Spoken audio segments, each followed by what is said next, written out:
Gracias, buenas noches a todas, buenas noches a todos. Como ustedes saben, este es un pequeño ciclo de 3 talleres alrededor del tema de los derechos de la naturaleza. En el primer taller hicimos una introducción a la temática enfocándonos en los derechos. En este segundo taller es la ecología política del desarrollo, prestando atención a las cuestiones de los derechos de la naturaleza. Y un tercer taller que va a ser en septiembre va a ser sobre los temas de la política en sí misma. Si todo sale bien, asumimos que la editorial va a estar con los libros en el intervalo, si eso funciona. Pero por las dos vamos a hacer un pequeño repasito de un par de minutos de algunas cosas que nos interesan del taller anterior. Si ustedes se acuerdan, para los que estuvieron y como datos nuevos para los que no estuvieron, la idea central de los derechos de la naturaleza es reconocer a la naturaleza como sujeto. Y una categoría básica en ese reconocimiento era entender que ella, los seres vivos, los ambientes, tienen valores propios, valores en sí mismos que son independientes de las valoraciones que hacen los humanos. Entonces, esto dicho así siempre parece sencillo, pero no lo es. ¿Por qué? Porque las visiones tradicionales sobre la naturaleza y con ello las ideas convencionales de desarrollo siempre establecen valores a partir de la utilidad o el beneficio que tengan para el ser humano. Y ahí viene el nexo y a la vez de los profundos cuestionamientos radicales que parten de los derechos de la naturaleza hacia las estrategias de desarrollo convencional. Las estrategias de desarrollo, todas ellas, en todas sus variedades, están basadas en promover cierto tipo de progreso a partir de la apropiación de los recursos naturales. Y esa apropiación de los recursos naturales está mediada, pensada, sentida, valorada de acuerdo a las utilidades o beneficios para el ser humano. Yo aprovecho recursos naturales, y así se los llama, y así sucesivamente. Entonces, una de las consecuencias interesantes del debate sobre el derecho de la naturaleza es que todo el tiempo hay en paralelo un cuestionamiento a los desarrollos, a cómo se organiza y se arma el desarrollo. Y eso es lo que quiero discutir con ustedes en esta pequeña charla. Como la vez pasada yo tengo acá algunas láminas, no las voy a usar todas, pero algunas están preparadas por las dudas para las preguntas y demás, pero empecemos con un pequeño repaso para ubicarnos. ¿Se ve, no? Sí. ¿O yo lo tapo con mi cabeza? No, está perfecto. Bueno. Las ideas del desarrollo, o sea, lo que ustedes ven ahora, por ejemplo, en los países del Cono Sur, lo que se ve en Argentina, etc., son distintas manifestaciones que se han popularizado a lo largo de todo el siglo XX, especialmente en la segunda mitad, y han cobrado forma bajo grandes rubros, grandes categorías, como puede ser desarrollo económico internacional. Esas ideas no son sustancialmente distintas de las ideas que había en el siglo XIX para las categorías de progreso, modernización o bienestar. Yo no lo podemos analizar en detalle, pero créanme que en el fondo es lo mismo. O sea, el desarrollo, lo que nosotros entendemos por desarrollo en las últimas décadas es muy parecido a lo que sobre todo en la segunda mitad del siglo XIX se entendía por progreso.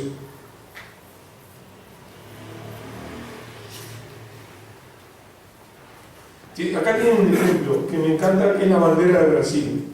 La bandera de Brasil dice orden y progreso, tomado de una frase de Comte.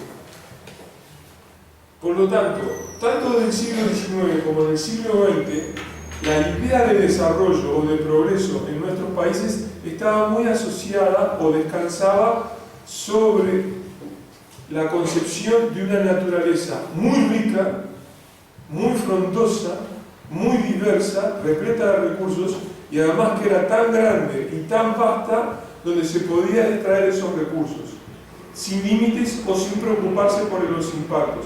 Y esos recursos que se extraían de nuestra naturaleza eran los que iban a alimentar el progreso o el crecimiento económico de los países latinoamericanos. Entonces está muy profundamente metida en la cultura latinoamericana de que el buen gobierno y la buena estrategia de desarrollo es la que sabe aprovechar la naturaleza. De hecho, en varios de los gobiernos progresistas, parte de sus justificaciones para sus estrategias de desarrollo, por ejemplo, en minería o en hidrocarburos, dice, bueno, nosotros sí vamos a aprovechar bien el petróleo y sí vamos a aprovechar bien la minería.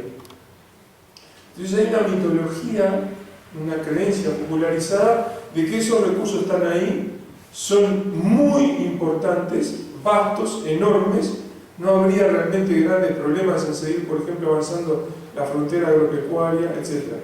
Y los problemas que hubiera estaban asociados sobre todo a cuestiones culturales. La gente o los sistemas políticos no sabían aprovechar bien esos recursos. La gente era haragana. Había muchos indígenas y el indígena está en contra del progreso. Y así sucesivamente. Esa idea está profundamente arraigada en nuestros países y acá tiene un ejemplo de hace muy poquitos años atrás, en el 2011, que recuerda lo que dice al eslogan, digamos, de la bandera brasileña. Orden de inversiones. Este es un diario peruano que se publica en Lima, la primera, y se los traigo para que ustedes vean cómo permanecen y se repiten algunos problemas. Esto ocurrió a finales de 2011, al inicio del gobierno de Ollanta Humala, cuando el gobierno se vio entre la disyuntiva entre si seguía adelante con un proyecto megaminero muy grande, pero que tenía enormes resistencias ciudadanas, o daba marcha atrás en el proyecto minero y como le pedía parte de la base de sustentación política del gobierno de Ollanta Humala, atender consideraciones ambientales, sociales, etc. El objeto de la disputa es el proyecto minero Conga en el departamento de Cajamarca. ¿Qué hace el gobierno de Ollanta Humala? Decreta el estado de sitio en el departamento, manda a los militares, se rompe la coalición con los grupos de izquierda que están dentro del gobierno, renuncia el primer ministro, el premier, y buena parte de los ministros, incluido el ministro del Ambiente y los dos viceministros del Ambiente que había en la época. Hay un muerto por lo menos, disturbios en la zona y el estado de sitio con la presencia de fuerzas militares. Y la prensa en su momento lo resumía de esta manera: orden de inversiones. Vamos a hacer prevalecer la inversión para llevar adelante el emprendimiento minero y es necesario reinstaurar el orden. La explicación de por qué se tomaban esas medidas estaba basada en la necesidad del desarrollo, la necesidad del progreso, la necesidad de recaudación de dinero para llevar adelante los programas que pudiera llevar adelante en aquella época el gobierno de Ollanta Humala. Por lo tanto, esta tensión entre aprovechamiento de recursos, cómo entiendo la naturaleza, cómo la exploto, y las estrategias de desarrollo persisten y se repiten una vez en todos nuestros países. Y ustedes en Argentina tienen varios casos, ¿no? De Famatima hasta la disputa sobre el fracking en el sur del país. Ha habido varias críticas a la idea de desarrollo. Yo, como estamos haciendo un taller sobre el derecho de la naturaleza, me voy a enfatizar en una que además es sustancial. Esa crítica sustancial, en su esencia, lo que dice, la pretensión del desarrollo como crecimiento perpetuo, continuado, repetido, es un invento, no puede ser posible. ¿Por qué no puede ser posible? Porque los recursos se agotan, son finitos en el planeta Tierra, o bien porque la capacidad de la Tierra, de los ambientes, para mantener o superar los impactos ambientales es también acotada. Y esa advertencia sobre esto que serían los límites ecológicos al crecimiento fue presentada de forma elaborada por primera vez en 1971 en ese reporte que está ahí, que se llama Los límites del crecimiento. Un reporte que se presentó unos meses antes de la primera conferencia que organizaba Naciones Unidas para temas de ambiente y desarrollo. Es un reporte conocido, muchas veces citado, pero yo creo que vale la pena repasar un par de cosas del reporte. porque la contradicción que ellos planteaban sigue sin resolverse. Y es más, como vamos a ver más adelante, los derechos de la naturaleza ponen en evidencia esta contradicción entre el mito del desarrollo como crecimiento perpetuo y lo que sucede realmente en la naturaleza, y lo que hacen las estrategias de desarrollo, los gobiernos, sobre todo sudamericanos, es como esquivar esa oposición, como saltearla y hacer de cuenta que no existe. Por eso me parece que es un elemento central en nuestra discusión sobre desarrollo. Ahí viene la etapa del informe. Entonces el informe hacía cálculos como este. El informe ese era un informe encargado por empresarios, por el Club de Roma, que era un conjunto de grandes empresarios vinculados a grandes corporaciones de aquellos años, se lo encargaron al Instituto Tecnológico de Massachusetts, que era la primera vez que se hacían cálculos, digamos, hacia adelante de qué pasaría con la economía a nivel planetario y con los recursos a nivel planetario. Entonces, para los más jóvenes, en aquella época eran las primeras computadoras, la computadora tenía el tamaño de un ropero, pero su capacidad de cálculo era menor que una notebook de ahora. No había pantallas planas, aunque los más jóvenes no me crean, y las gráficas se imprimían en impresoras de teletipo, que son estas. Entonces la gráfica la imprimía en la impresora de teletipo y los puntos de la gráfica eran las letras X o la letra O o puntitos. Y estas eran las gráficas resultantes que salían en unos papeles anchos de teletipo, ¿no? Acá tiene una gráfica original de los años 70. Entonces, si ustedes prestan atención en la gráfica, van a ver en la parte superior hay una línea oscura, bastante oscura, que va bajando. ¿La ven? ¿La identificaron ya? Bueno, en el extremo izquierdo de la gráfica estamos en el año 1900. Ellos dijeron, bueno, la situación en el año 1900 es 100% de recursos. Calcularon cuánto se gastó hasta el 1960, hasta la década del 60, y extrapolaron el mismo ritmo de gasto, de utilización, de aprovechamiento de recursos naturales, minerales, petróleo, etc., y lo proyectaron al año 2100. Y el año 2100 es en el que está en el extremo derecho de la gráfica. Entonces ustedes ven que la línea negra va bajando, va bajando, va bajando, baja mucho allá por el principio del siglo XXI y finalmente desbarranca hacia el 2100. ¿La identificaron? ¿Está bien? Bueno, después ven otra curva que son bochitas negras, redondelitos negros, que en la izquierda está en 0 y se dispara para arriba. ¿La ven esa? Bien. Ese es el nivel de contaminación planetaria de acuerdo al indicador y el cálculo que hacían en aquella época. Entonces ellos que encontraban, los recursos se iban gastando, pero a medida que utilizábamos muchos recursos, la contaminación en el planeta sube. Las otras curvas que están ahí, hay una curva llena, gruesa, que está en el medio, que tiene una joroba en el medio, es la curva de población. Y pegado a ella hay una curva más finita que cae antes, que es la curva de disponibilidad de alimentos.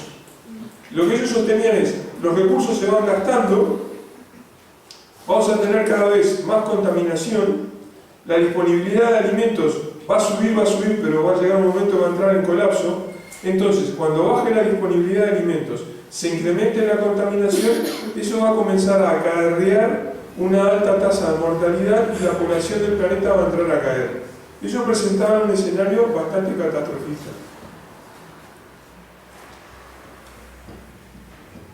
El principal mensaje que están diciendo es, miren, el planeta no resiste los crecientes niveles de contaminación que estamos viendo y tampoco hay recursos, hay stocks de minerales o de hidrocarburos, por ejemplo, o suficiente tierra cultivable para sostenerlos a todos ustedes de acá al año 2100. Ahora, como eran bastante buenos académicos, dijeron, bueno, acá nos van a criticar mucho, nos van a relajar. Entonces, lo primero que van a decir algunos es, bueno, vamos a encontrar alternativas, por ejemplo, de energía, o alternativas de recursos, etc. Entonces, el informe hace esos cálculos. Acá tienen, por ejemplo, uno de los modelos alternativos, donde los niveles de recursos se mantienen muy altos. Entonces, ¿qué encuentran ellos? situaciones similares. Va a haber un crecimiento de la contaminación y eso va igualmente a desencadenar una crisis poblacional. Existieron varios escenarios alternativos, con energía para todo el mundo, con alimentos para todo el mundo, y en cada uno de los escenarios alternativos se encontraban situaciones similares. El reporte este tuvo una consecuencia muy fuerte cuando salió publicado. Porque bueno, hubo una primera reacción superficial diciendo, bueno, esto es un informe malthusiano, este es un reporte hecho por los países del norte y por empresarios, realmente quieren evitar el progreso y el desarrollo de nosotros en los países del sur, etc. Pero había unos cuantos lectores y analistas sagaces que se dieron cuenta de que aquí había un cuestionamiento más de fondo e interno. El primer cuestionamiento más de fondo era de que la base del desarrollo convencional presupone que las economías pueden crecer siempre, que eso puede ser perpetuo. Este informe lo que está diciendo es, esas economías realmente están encerradas dentro de una caja, dentro de un límite, dentro de un box, etc., que son los recursos, disponibilidades, tierra, agua, etc., que están dentro del planeta Tierra. No puede haber un crecimiento perpetuo, porque más tarde o más temprano va a chocar contra esos límites. Ese era un cuestionamiento a todas las concepciones de la economía contemporánea de esos años. A todas. Desde la izquierda hasta la derecha. A todas ellas. Les estaba diciendo, sus ideas sobre cómo funcionan los procesos productivos, sus presupuestos, cómo entender la economía y sus visiones sobre el desarrollo son todas equivocadas. Fue una de las críticas más duras que hubo contra las ideas de desarrollo. Y por eso fue un informe muy atacado por izquierda y por derecha. Tengo 2 minutos para hacerles un cuento, algunos saben, me gusta hacer cuentos. Bueno, uno de los ataques por izquierda más dura se originó acá en Argentina, que fue en los años 74, 75 y 76. Hubieron varios intelectuales que se reunieron y dijeron, bueno, no, esto es parte de una cruzada imperialista que nos quiere impedir el desarrollo en América del Sur. Entonces, bueno, consiguieron hacer el financiamiento y coordinaron un grupo de trabajo en la Fundación Bariloche y en el año 76 lanzaron el informe alternativo a este del Club de Roma, el Informe Mundial Bariloche. El Informe Mundial Bariloche yo creo que vale la pena que lo lean, porque es un informe donde hay muchos latinoamericanos y varios de esos latinoamericanos trabajan en varios de nuestros gobiernos ahora. Y muchos de ellos son eminencias en cuestiones de desarrollo, ¿no? Muy conocidos. Waldo Zunker, por ejemplo, que estuvo mucho tiempo en la CEPAL. Entonces, ellos dicen de que realmente no hay límites porque tenemos opciones tecnológicas. Entonces, la idea de límites desaparece. Que el problema es solamente una cuestión política de cómo se redistribuyen los beneficios del desarrollo. Entonces, reivindican la fe en el desarrollo y anulan el concepto de límite. ¿Cómo anulan el concepto de límite? Yo les doy 2 ejemplos.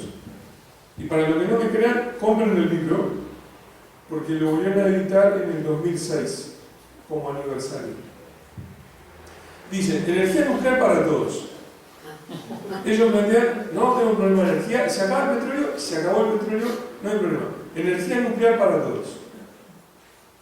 Después tiene otra parte que me encanta, es esta cuestión de la disponibilidad de la tierra y demás, y cómo preservar la naturaleza. Desaparece preservar la naturaleza porque ellos proponen, vamos a asegurar la alimentación de toda la gente, de todo el planeta, porque vamos a expandir la frontera agropecuaria en toda la Amazonía.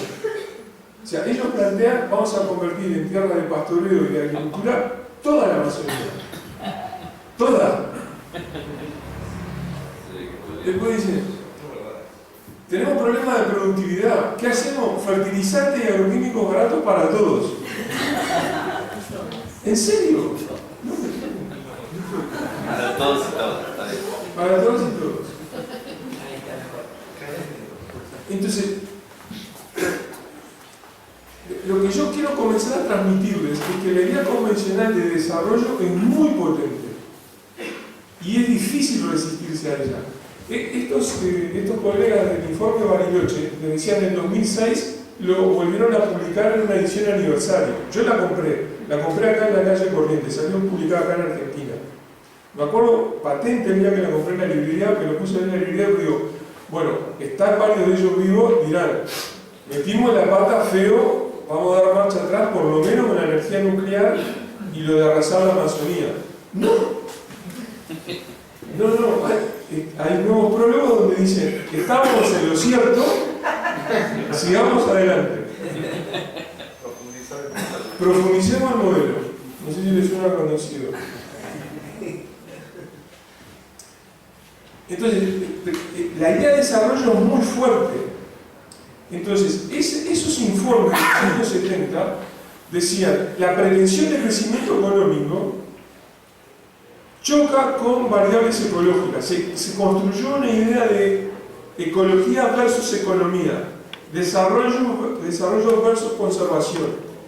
Y eso promovía un debate muy fuerte, sustantivo, intenso, acalorado, entre gobiernos, organizaciones ciudadanas y entre intelectuales.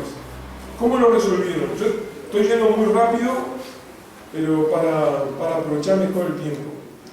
Bueno, entre los intentos de resolución del conflicto que oponía desarrollo y lo ambiental, el más conocido es el informe Brundtland, que presenta una cierta versión sobre qué es desarrollo sustentable. Yo les pido, tomemos 5 minutos para leer lo que dice la definición. Ahí tiene la definición completa. Casi todos los reportes y casi todo el mundo cita la definición incompleta. Dice, el desarrollo sustentable de este informe, Nuestro Futuro Común del año 1987, es algo así como el desarrollo atendiendo a las necesidades de las generaciones futuras o satisfaciendo las necesidades actuales sin comprometer las posibilidades de las generaciones futuras. Eso es bueno, porque citaron el Brundtland incompleto. Acá lo tienen completo, o sea, citan mal. Ahí está completo. Entonces veamos la parte de la que dice la definición. Pues es una definición que tiene trucos clave para lo que estamos acá discutiendo. Lo primero que dice es esto de las necesidades, que es lo que todo el mundo habla. Entonces, bueno, vamos a prestar atención al futuro y que lo que hoy consumimos no impida que se acceda al bienestar en el futuro. El segundo ítem es un ítem muy interesante. Ellos dicen, el desarrollo sostenible, esta nueva variedad de desarrollo que debe incorporar lo ambiental, tiene límites, pero los límites son relativos. Y los límites relativos son los tecnológicos y los sociales. Entonces, fíjense, ahí en el año 87 ellos estaban dialogando con lo que venía antes, que habían advertido, no, hay límites que impiden el crecimiento económico perpetuo. Este informe dice, no, bueno, hay límites, yo te acepto que hay límites, pero vamos a dividir los límites en dos rubros. Tenemos los relativos, que son las capacidades tecnológicas o sociales que tenemos para mover los procesos productivos, conseguir nuevos filtros para la fábrica, mejores estrategias de descontaminar el agua, así sucesivamente. Y después tenemos por otro lado los límites que son ecológicos, que no podemos manejar, que son los límites que tiene la biosfera en absorber y amortiguar, queda bárbaro y siempre genera simpatía, pero en el fondo no resuelve los problemas. Entonces uno agarra la parte de arriba, la definición. Otros agarran la parte de abajo y los economistas les encanta el final. O sea, los ministros de Economía con esta definición de sustentabilidad, que es para el crecimiento económico, están felices. Los economistas convencionales, ¿no?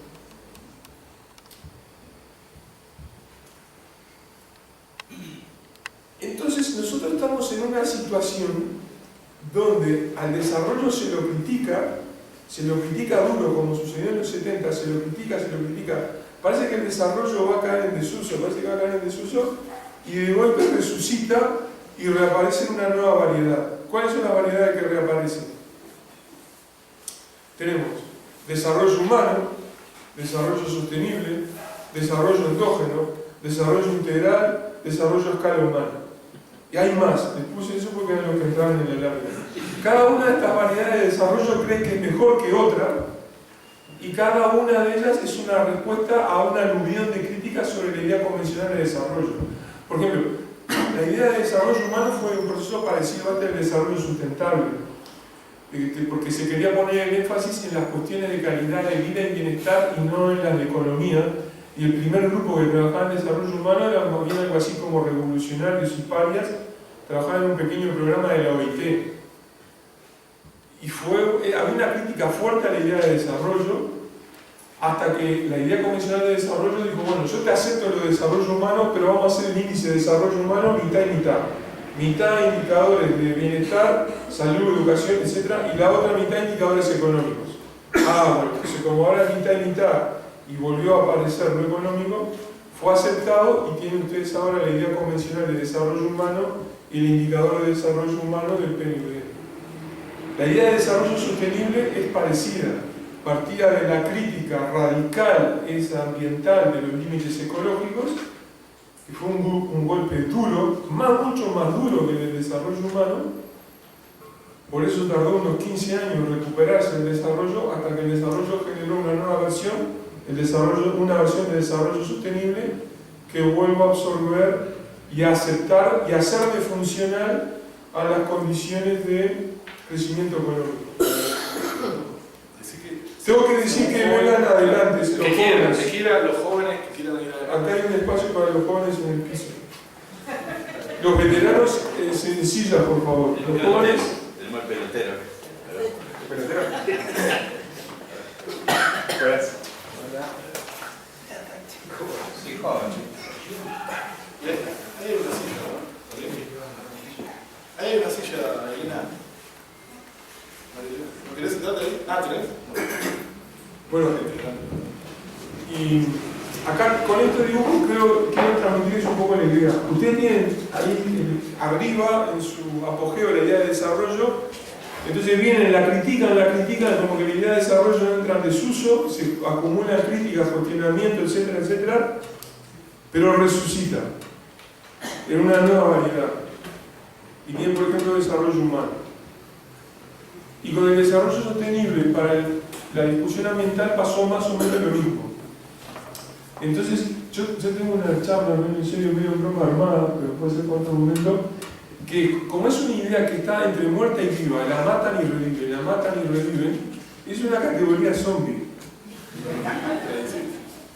Sí, pero ahora es más sofisticada. Entonces, tengo una discusión de por qué es zombie y por qué no es una categoría Frankenstein o una categoría vampiro. Porque en las categorías zombie vos perdés tus capacidades cognoscentes de raciocinio, de valorización, etc. En cambio, la categoría Frankenstein es un armado de diferentes muertos, ¿no? Para armar el monstruo Frankenstein. No. La categoría desarrollo es una categoría que va permeando desde el punto de vista cultural. Por eso es más parecida a las definiciones originales de zombie. La definición original de zombie, la antropología, es el cuyo cuerpo ya no responde a su cerebro o a su alma, sino que responde a un tercero o a otra condición. Entonces tú perdés tus capacidades para manejar tu cuerpo. El cuerpo de desarrollo cobra vida propia. Tampoco es una categoría vampiro, porque Drácula es malo. O sea, Drácula identifica a la víctima, va y le chupa la sangre y la transforma en vampiro o la mata. En cambio, el zombie avanza por la torpeza, va conquistando multitudes por torpeza. Los vampiros son siempre minoría, en cambio los zombies se convierten en mayoría. Y los que no son zombies terminan siendo ellos la minoría en el mundo zombie. Y eso es un poco lo que está sucediendo con la crítica del desarrollo, porque la mayoría está envuelta en esa estrategia de desarrollo. Entonces, esto de que yo critico la categoría y la categoría resucita, se ha dado varias veces en los últimos, por lo menos desde la década del 70. Y está en marcha ahora en la región. Quiero darles algunos ejemplos. No miren.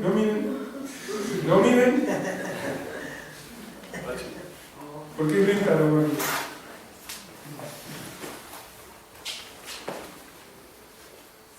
Bueno, me desapareció lo que les quiero mostrar. No miren.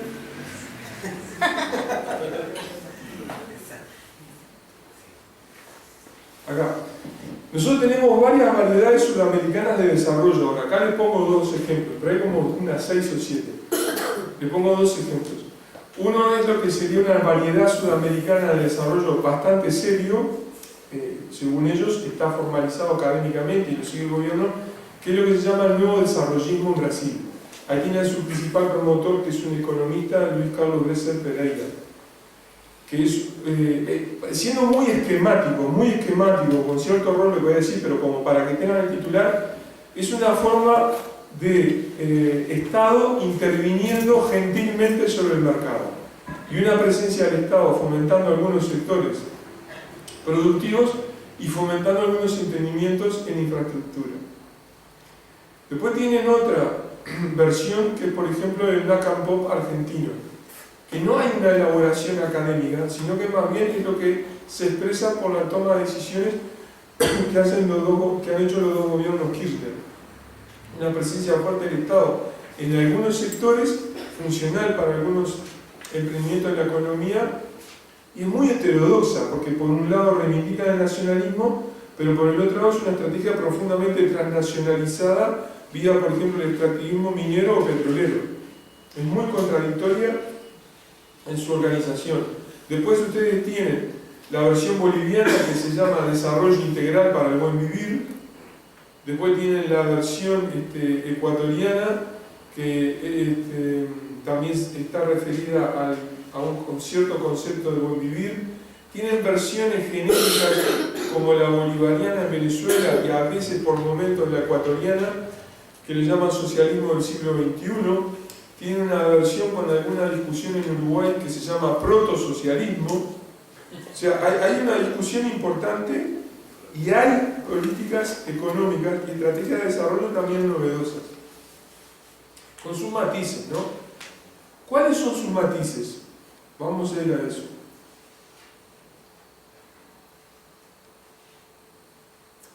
No miren, no miren.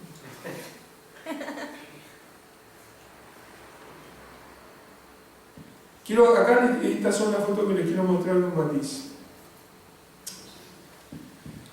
Esta es la mina Huanuni, que está en el sur de los Andes de Bolivia, cerca de Potosí.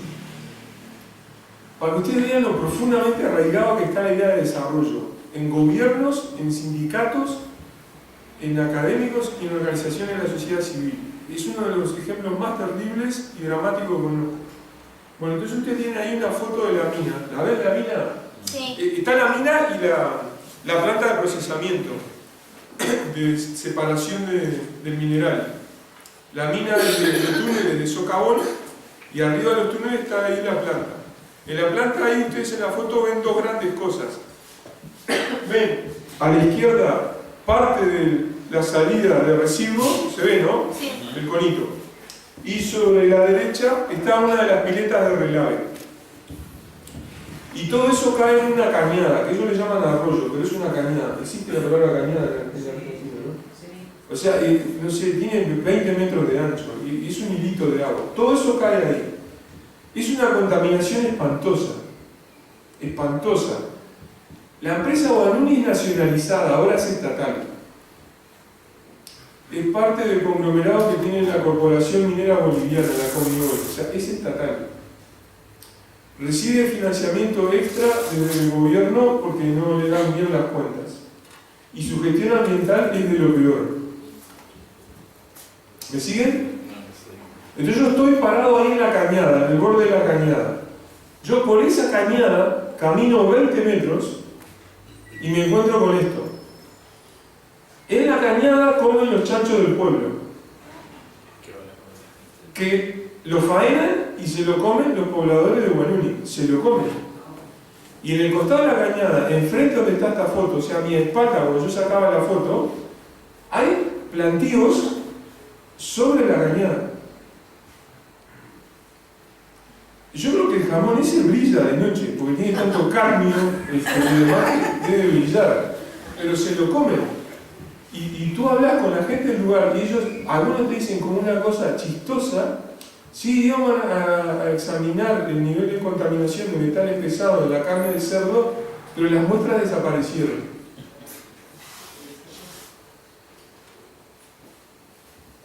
El alcalde y las autoridades de la ciudad no dicen nada de esto. Sigo por la cañada, camino 20 metros más por la cañada y me encuentro con esto. En la misma cañada hay pozos, ahí ustedes ven parte de esos pozos, y adentro de los pozos trabajan mujeres con sus hijos o veteranos. ¿Qué son? Es una medida de asistencia social, entre comillas, que está hecho entre el sindicato, el gobierno boliviano y la empresa estatal para ayudar a las viudas de los mineros muertos. El promedio de vida de los mineros en la mina mueren a los 50 años por silicosis, se mueren. Algunos pocos se jubilan o salen de la mina muy enfermos. Entonces a eso, como retribución, los mandan a estos pozos donde la tarea de estas mujeres es recuperar y reciclar algo del estaño, del plomo, de la plata que pueda venir en el residuo que baja por la cañada. Y es una medida defendida por los vecinos del lugar, por las mujeres y por el sindicato. Es espantoso. Y todos ellos creen que es desarrollo. Nosotros estábamos en una reunión con varias organizaciones de la ciudad a final del año pasado, que convocó, nos organizó un grupo de personas vinculadas a la iglesia, y entonces uno de los líderes sindicales, políticos del lugar, nos decía con total naturalidad: sí, nosotros queremos trabajar en la mina, pero sabemos que el mismo día que entramos a trabajar en la minera, ese día ya comenzamos a morirnos. ¿Y ustedes viven mejor? Sí, ahora vivimos mejor porque la mina está funcionando, entonces cobramos un salario todos los meses. Entonces había una mujer en la reunión y le preguntamos qué le parecía la situación. Lo que ella relataba en esa reunión: sí, todos trabajan ahora. Con la plata que se gana, todos se compran o una moto o un auto. Tenemos por primera vez en el pueblo droga y criminalidad de noche. Es un pueblito, no sé, unos pocos miles de personas, hay bandas de noche. Los propios vecinos no pueden salir. Y después relataba: las tasas de violencia contra las mujeres se han incrementado notablemente. Entonces, ustedes ven que por un lado el incremento del ingreso, los sindicatos están felices porque hay acceso al empleo, hay mayor poder adquisitivo en la zona, pero por el otro lado la calidad ambiental, la situación social se ha deteriorado enormemente.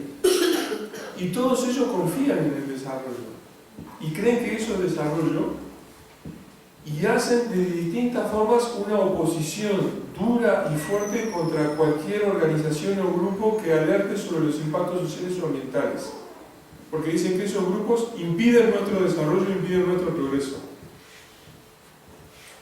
O sea, los excluyen sistemáticamente.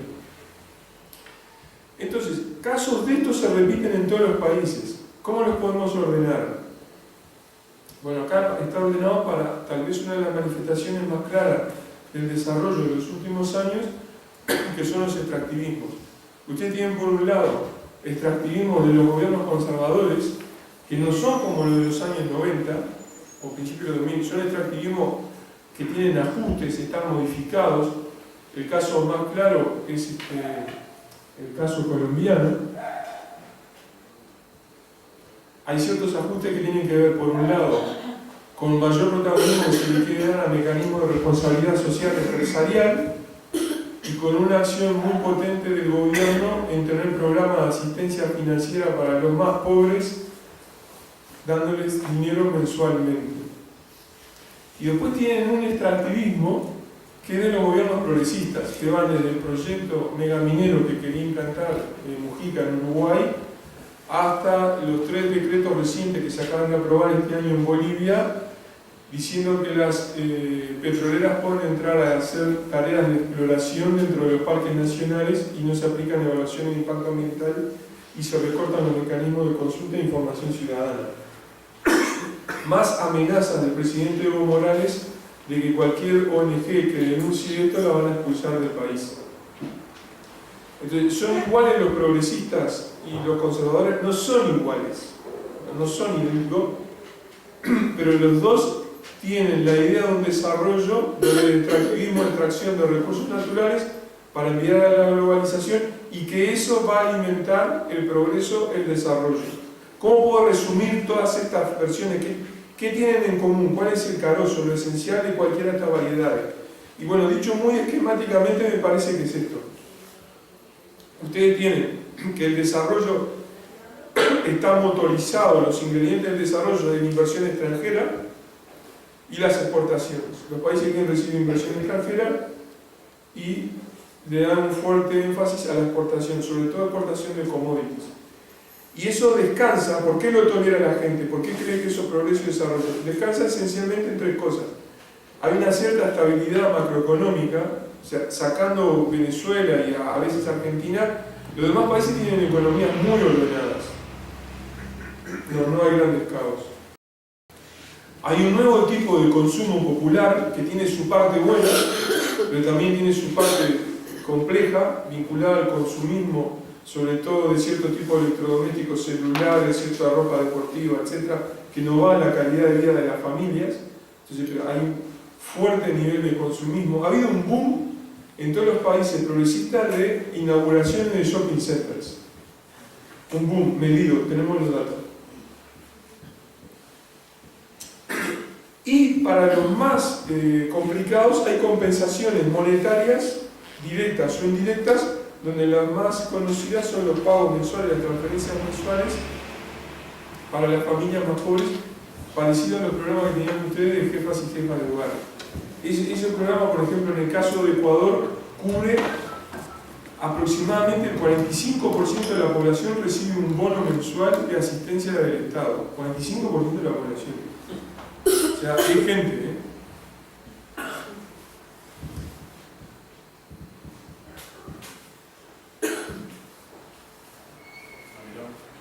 No miro. Entonces, sigamos con los extractivismos. En los extractivismos no hay derechos de la naturaleza. O sea, la naturaleza no tiene ningún valor propio. La naturaleza son recursos. El extractivista no ve naturaleza, ve un yacimiento de hierro. El extractivista no ve Patagonia. Se imagina las celditas de gas debajo del subsuelo. Y así sucesivamente. Entonces no hay derecho de la naturaleza. Si ustedes van con una posición de derecho de la naturaleza, eso pone en jaque al desarrollo y al extractivismo. Son incompatibles. Si se aplica el derecho de la naturaleza en serio, muchas de las evaluaciones de impacto ambiental no permitirían actividades como por ejemplo el fracking o el ingreso de petroleras a la Amazonía. Por ejemplo, ese tipo de cosas no la permitiría. Pero lo que tiene interesante para nosotros en este segundo taller es que teniendo esto presente permite reentender el desarrollo. Entonces, el desarrollo tiene una serie de ideas básicas, más allá de que hay variedades de desarrollo. No son iguales el desarrollo que hace Colombia que la estrategia de desarrollo que se sigue aquí en Argentina. No son idénticos, pero tienen un núcleo conceptual, un núcleo de categorías, incluso una sensibilidad, una cultura básica compartida, con sus particularidades. Entonces nosotros tenemos desarrollos, y esos desarrollos, como ustedes ven, esos dos globitos están fuertemente superpuestos. Uno de los elementos de la superposición que nos interesa a nosotros en este taller es que no hay derechos de la naturaleza, están superpuestos porque la valoración que se asigna a los recursos siempre es antropocéntrica. Yo valoro los recursos de acuerdo a la utilidad o al beneficio, especialmente económico. Entonces prevalece una valoración económica.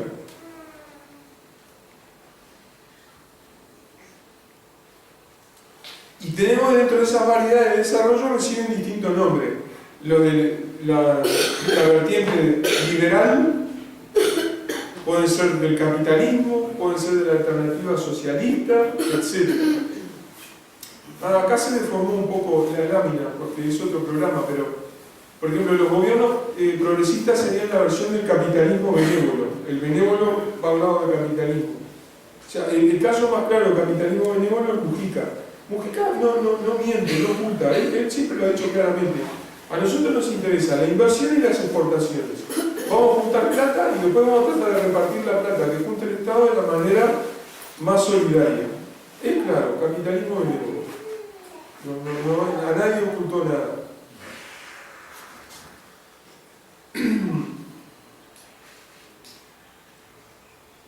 Entonces, cuando ustedes vienen con una crítica como de los derechos de la naturaleza, pasa a ser percibido e identificado esa base conceptual, esa misma tendencia, esas mismas cosas en común que engloban a todos los desarrollos, que es esa postura que está ahí. Se les hace evidente.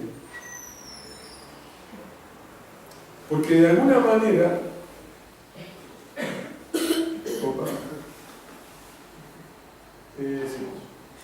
No, estoy pensando cómo enganchar con la próxima.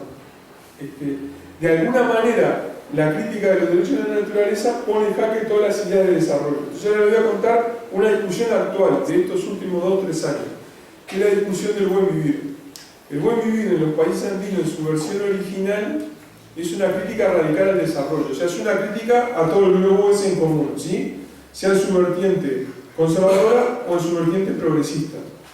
Y un elemento central en esa crítica son los derechos de la naturaleza. Entonces vienen los del buen vivir, en su versión original, de nuevo, critican al desarrollo. Dice, los desarrollos que hacen ustedes, todos son incompatibles con uno de mis preceptos centrales, que son los derechos de la naturaleza. Entonces se reproduce el fenómeno que yo les mostraba antes con la sustentabilidad, el desarrollo humano, etc. Parece que yo voy a matar al desarrollo desde el buen vivir, pero como el desarrollo zombie, renace. Entonces el desarrollo reacciona. Tiene que reaccionar, porque si, por ejemplo, Bolivia y Ecuador, que tienen su constitución, el buen vivir, se lo toman en serio, tienen que suspender algunos proyectos petroleros, por ejemplo. Lo tienen que suspender inmediatamente. Eso sería intolerable para las estrategias actuales de desarrollo, las estrategias progresistas. Entonces el desarrollo reacciona. Vamos a reaccionar. ¿Cómo reacciona? Genero mi propia variedad de buen vivir. El caso más interesante es el caso boliviano, que se parece, es muy parecido a lo que pasó con la crítica del desarrollo humano. En el caso de Bolivia, el buen vivir es una crítica radical al desarrollo. El gobierno de Evo Morales fue trabajando, fue reaccionando, hasta que en la última ley marco de la Madre Tierra dio de nuevo de vuelta los términos. Dijo, el buen vivir es la consecuencia de una buena aplicación del desarrollo integral. Muy parecido a lo que pasó con desarrollo humano y que pasó con desarrollo sostenible. Entonces el buen vivir deja de ser una crítica sustantiva al desarrollo, sino que ahora el buen vivir es la consecuencia futura algún día de hacer desarrollo en serio. ¿Por qué? Porque nuestros gobiernos reconocen que hay variedades de desarrollo, hay desarrollos muy malos y otros desarrollos que consideran mejor. Los desarrollos muy malos, los de Quique. El desarrollo mío es el bueno. Entonces generemos nuestra propia versión de desarrollo. Tenemos que ponerle un nombre, desarrollo integral. Entonces la nueva ley establece eso. ¿Y hizo esto? Volvió a adaptar el desarrollo, incorporó parte de la crítica, le sacó sus aristas más agudas, urticantes y problemáticas y generó una nueva versión de desarrollo de buen vivir. Así como el PNUD terminó haciendo suyo la idea de desarrollo humano y generó el índice de desarrollo humano, hay una cierta discusión en el sistema de Naciones Unidas que van a hacer un índice de buen vivir. Entonces, si a cada 4 o 5 años aparece el PNUD con el índice de buen vivir, bueno, ahí ya se completó sí, ya se chuparon toda la idea del buen vivir en su vertiente original.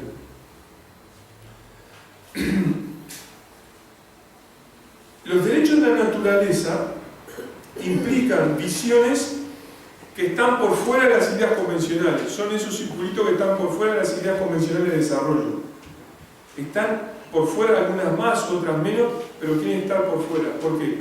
Porque la idea de derechos de la naturaleza, como implica sujetos en lo no humano, está más allá de cualquiera de las versiones del desarrollo, sean de la orientación capitalista, sean de la orientación socialista. Entonces, los derechos de la naturaleza, que son uno de los componentes para una nueva camada de críticas sustantivas al desarrollo, y tienen como consecuencia la necesidad de explorar alternativas a cualquiera de las ideas del desarrollo. No solo es una discusión entre qué variedad de desarrollo me voy a quedar. ¿Me quedo con desarrollo humano o desarrollo sostenible? ¿Desarrollo integral o desarrollo escala humana? No, esa no es la discusión.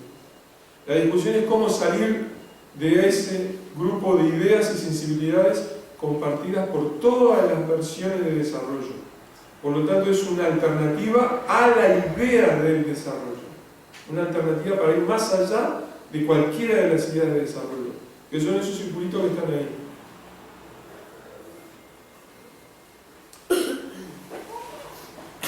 Los derechos de la naturaleza son uno de los principales promotores para hacer estas dos cosas esenciales que hemos aquí repasado muy esquemáticamente.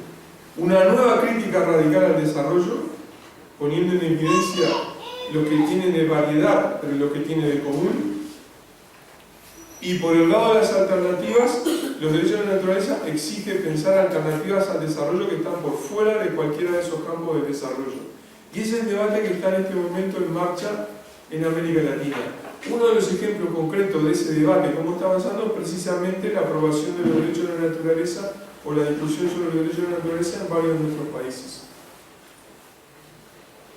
Bien.